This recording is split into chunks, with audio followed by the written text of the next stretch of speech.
Phone ద్వారానే జ్యోతిష్యం చెప్పబడును. విద్య, ఉద్యోగం, వ్యాపారం, ప్రేమించిన వారు దూరం అవ్వడం, భార్యాభర్తల మధ్య గొడవలు, అత్త కోడళ్ల మధ్య మనస్పర్ధలు, కుటుంబ సమస్యలు, ఆర్థిక సమస్యలు, పెళ్లి కుదరకపోవడం, సంతానం ఆలస్యం కావడం, స్త్రీ పురుష వశీకరణం, చెడు ప్రయోగ నివారణ మొదలగు ఎటువంటి సమస్యలకైనా పరిష్కారం చూపగలరు. స్త్రీ పురుషులకు ఎటువంటి సమస్యలు ఉన్నా నమ్మకంతో కాల్ చేయండి. Phone number 9866643482. జనవరి 22 బుధవారం తులారాశి వారికి జరిగేది ఇదే, తప్పకుండా తెలుసుకోండి. జనవరి 22 బుధవారం రోజున తులారాశి వారికి జరిగేది ఇదే.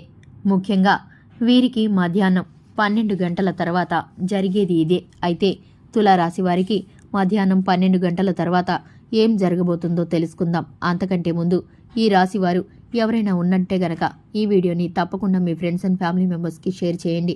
వీడియోలోకి వెళ్ళబోయే ముందు చిన్న రిక్వెస్ట్ ఏంటంటే కనుక వీడియోని సబ్స్క్రైబ్ చేసుకోండి. అలాగే వీడియో నచ్చితే కనుక లైక్ చేయండి. మీ ఫ్రెండ్స్ అండ్ ఫ్యామిలీ మెంబర్స్తో షేర్ చేయండి. వీరి వ్యక్తిత్వం చాలా మంచిదనే చెప్పుకోవాలి. అందరికీ కూడా దాన ధర్మం చేస్తూ ఉంటారు. అందరితో కలిసి సంతోషంగా ఉంటారు. అలాగే సంతోషంగా జీవించాలి అని అనుకుంటారు. ముఖ్యంగా వీరికి దాన ధర్మం చేసే గుణం అధికంగా ఉంటుంది. వీరి యొక్క జీవితంలో ఎదుటివారికి సహాయపడాలనే మంచి ఫలితాలను పొందుకుంటారు. ఆ మంచి మనసే వీరికి మంచి ఫలితాలను తెచ్చిపెడుతుంది. అదే కాదు, ఈ రాశి వ్యక్తులు లాభస్థానంలో శుక్రుడు ఉండటం వల్ల వృత్తి, ఉద్యోగం రీత్యా విదేశాలకు వెళ్లే అవకాశం కలుగుతుంది. ఇబ్బందులు ఏమైనా ఉంటే తొలగిపోతాయి.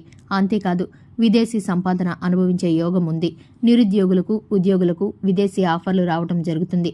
పెళ్లి ప్రయత్నాల్లో కూడా విదేశీ సంబంధాలు కుదిరే అవకాశం అధికంగా కనిపిస్తుంది. ఈ యొక్క రాశి వారికి విదేశాలకు వెళ్లిన ఉద్యోగులు అక్కడే స్థిరపడడం జరుగుతుంది. వ్యాపార పరంగా కనుక చూసుకుంటే కనుక విదేశాలకు వెళ్లే అవకాశం ఉంటుంది. ఇక ఈ రాశి వారికి దశమ స్థానంలో శుక్రుడి సంచారం వల్ల విదేశీ ప్రయత్నాలు తప్పకుండా కలిసి వస్తాయి. అంతేకాదు, ఈ యొక్క రాశి వారికి ఉద్యోగ విషయంలో చూసుకున్నా, అలానే ఆర్థిక విషయంలో చూసుకున్నా, పెళ్లి విషయంలో చూసుకున్న విద్యార్థులు విదేశీ ప్రయత్నాలు చేయాలి అనుకున్నా, విదేశంలో స్థిరపడాలి అనుకున్న ఈ సమయం అనుకూలంగా ఉంటుంది అని చెప్పుకోవచ్చు. ఏదైనా ప్రయత్నం చేస్తే ఆ ప్రయత్నాలు ఈ సమయంలో కొన్ని ఫలించవచ్చు, మరికొన్ని సఫలం కాకపోవచ్చు. కృషిని బట్టి విజయాలు ఉంటాయి. అంతేకాదు, సామరస్య ధోరణి అవసరం. మనోబలంతో జయించాలి. ఇతరుల విషయాల్లో జోక్యం చేసుకోవద్దు. కొద్ది కాలం పాటు మౌనమే ఉత్తమం. ధనయోగం ఉంటుంది. వ్యాపార వ్యవహారాల్లో సకాలంలో స్పందించాలి. అంతేకాదు, ఆస్తిపరమైన నిర్ణయాలు తీసుకోవద్దు. ఇష్టదైవారాధన మేలు చేస్తుంది. ఈ యొక్క తులారాశి వారికి ప్రతి విషయంలోనూ మిశ్రమమైన ఫలితాలైతే ఇప్పుడు కనిపించబోతున్నాయి. నూతనంగా వ్యాపారంలో పెట్టుబడి పెట్టాలి అన్నా కొద్దిగా ఆలోచించండి. పార్ట్నర్షిప్ అయితే మీకు కలిసి రాదు. వ్యాపారం కొత్త ఆలోచనలు లాభదాయకంగా ఉంటాయి. విశ్రాంతిగా ఉన్నప్పటికీ బాధ్యతలన్నీ కూడా మీకు ఎక్కువగా ఉన్నప్పుడు ఒత్తిడికి గురి కావద్దు. పొరపాట్లకు ఆస్కారం ఉంటుంది. పొరపాట్లు చేసే ఆస్కారం కనిపిస్తుంది. కాబట్టి చక్కని ప్రణాళికతో తులారాశి వారు అవరోధాలను అధిగమించాలి. వ్యాపారంలో కొత్త ప్రయోగాలు చేయకుండా ఆత్మీయుల సలహాలు తీసుకోండి. అంతేకాదు, మీకు ఈ రాశి వారికి కొన్ని రకాల చెడు శక్తులు తొలగిపోవాలి అంటే కనుక విష్ణుమూర్తి యొక్క ఆరాధన కలిసి వస్తుంది. తులారాశి వారు ఈ సమయంలో విష్ణుమూర్తి యొక్క ఆరాధన చేస్తే మేలు జరుగుతుందని చెప్పుకోవచ్చు. శుభ ఫలితాలను అయితే అందుకుంటారు. తులారాశి వారు ఉద్యోగంలో, ప్రజా జీవితంలో ఉన్నవారికి అధికారం యొక్క యోగం సూచిస్తుంది. అంతేకాదు, గ్రహాల అనుకూలత ఉంటుంది. కుటుంబ సభ్యుల సలహాలు మిశ్రమంగా ఉంటాయి. అలాగే దీర్ఘకాలిక స్వప్నం సహకారం అవుతుంది. అంటే మీరు ఎప్పటి నుండో తులారాశి వారు ఒక కళను కంటూ ఉన్నారు.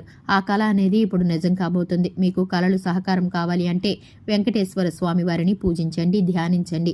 ఇలా చేస్తే మంచి ఫలితం తప్పకుండా ఉంటుంది. మనోబలంతో పనులు ప్రారంభించండి. సంకల్పం సిద్ధిస్తుంది. ఆలోచనలో స్పష్టత సాధిస్తారు. అంతేకాదు, బుద్ధిబలం పనిచేస్తుంది. వ్యాపారంలో లాభాలు అందుకుంటారు. ఆపదలు తొలగిపోతాయి. శ్రమ అధికమైన ఫలితాలు అనుకూలంగా ఉంటాయి. అంటే మీకు శ్రమ అధికమైనప్పటికీ ఫలితాలు కూడా అద్భుతంగా ఉంటాయి. ఆత్మవిశ్వాసం అవసరం. ఆచితూచి మాట్లాడండి. అంతేకాదు, శివాలయాన్ని సందర్శించండి. ఇలా చేస్తే కనుక తులారాశి వారికి వ్యాపారంలో కూడా అభివృద్ధి అనేది ఉంటుంది. మీ యొక్క దైవ రంగంలో అనుకూల ఫలితాలు ఉంటాయి. మీ కారణంగా నలుగురికి మంచి జరుగుతుంది. భాగస్వామ్య వ్యాపారం లాభాలను అందిస్తుంది. అలాగే ఒంటరి పోరాటం వద్దు. స్నేహితుల సాయం తీసుకోండి. ఊహించని వ్యయాలు ఉంటాయి. ఆర్థిక ప్రణాళిక అవసరమని చెప్పుకోవచ్చు. ఈ సమయంలో నవగ్రహాల స్తోత్రాలు చదవటం ఉత్తమం అని చెప్పుకోవచ్చు. ఏదైనా సరే రంగంలో మీరు ప్రతిభను నిరూపించగల అవకాశం వస్తుంది. అంటే కనుక మీ యొక్క ప్రతిభను అలాగే నిరూపించుకోవడానికి ఏదో ఒక అవకాశం మీ ముందుకు వస్తుంది. కాలాన్ని సద్వినియోగం చేసుకుంటే కనుక ఆర్థిక ప్రగతి సహకరిస్తుందని చెప్పుకోవచ్చు. ఇలా మీ జీవితంలో ఉత్తమ ఫలితాలు పొందుకోవాలి అనుకుంటే కనుక తులారాశి వారు తప్పకుండా ఇలాంటి విధి విధానాలను పాటించడం ద్వారా ఈ రాశి వ్యక్తులు ఎంతగానో అనుకూలమైన ఫలితాలను పొందుకోబోతున్నారు. చూశారు కదండి, ఇది ఇవాల్టి వీడియో నచ్చితే కనుక లైక్ చేయండి, మన ఛానల్ని సబ్స్క్రైబ్ చేసుకోండి. Thanks for the watching.